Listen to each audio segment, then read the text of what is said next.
Welcome to the second lecture on deadlock. In this lecture, we'll look at the conditions that are necessary for deadlock. The learning objective for this lecture is to learn the 4 conditions that are required for deadlock.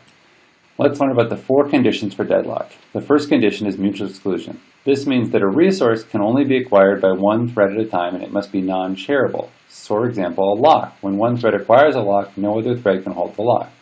Similarly, memory is mutually exclusive, meaning that if once one process acquires memory, no other process can allocate that same memory.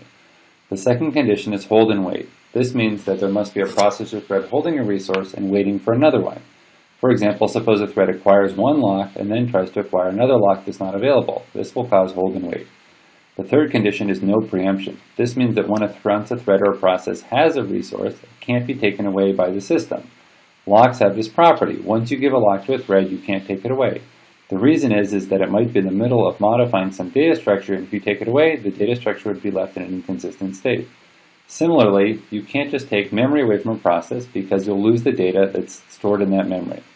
The fourth condition is circular wait, which means that there's a set of processes such that there is a loop between the processes waiting for others, such as P1 waits for P2, P2 waits for P3, P3 waits for P4, etc. until Pn waits for P1. This means that no thread can make progress because it's waiting on another one of the processes or threads involved in this set. For a deadlock to take place, all 4 of these conditions must occur. If only 3 of these conditions take place, there may be threads waiting, but it's not deadlock. It has to be all 4 conditions. Consider this simple example of deadlock. This is a case where threads are acquiring locks in different order. So thread 1 locks X, and then locks Y, unlocks Y, and unlocks X. Thread 2 locks Y, locks X, unlocks Y. This is a classic case of how deadlock can acquire with locks. Let's look at how it satisfies all 4 of the conditions necessary for deadlock. First of all, is there mutual exclusion? Yes, locks provide mutual exclusion, meaning that once thread 1 acquires a lock, thread 2 cannot get the lock. Hold and wait. Well, once a thread acquires a lock and then tries to get another lock, it will hold on the first lock while waiting for the second lock.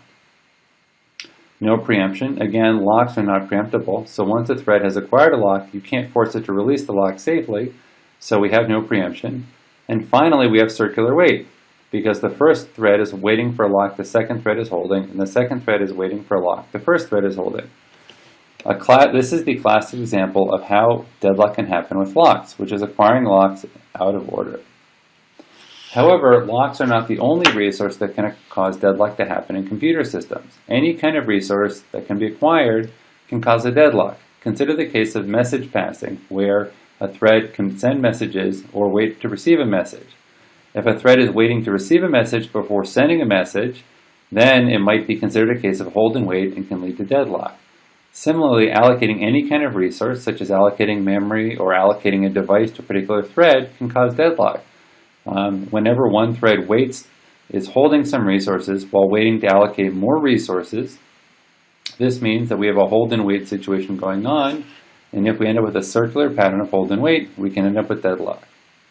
So how do we know if we have deadlock in a system? Well, let's think about what happens in a real world. How do we deal with deadlock in the real world?